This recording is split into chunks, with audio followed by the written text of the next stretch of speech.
This is the garden suite. See here, you kind of come up a couple of steps down. They've definitely, it's quite big for a garden suite. You can see there's a bit of benching for the foundation here at the bottom, but I think they've done a good job of that. It still feels very open, and the bench almost feels like it's an integrated part of the design here to give you maybe some extra seating or somewhere to put things on. You've got the little mini garden at the back, and you've got powder room here. You've got me in the mirror. Let's see what else we got behind all these doors. Full size washer dryer, that's nice. This one here, we've got HVAC. There's your big HRV. Oh, you can see the HVAC's up higher, tankless. We have access underneath.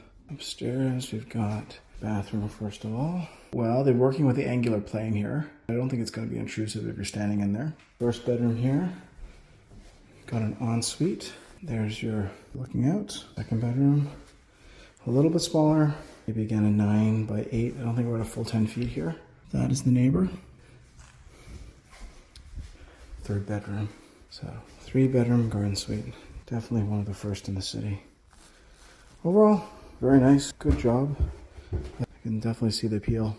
Great location. Open layout. Hope you guys find this interesting.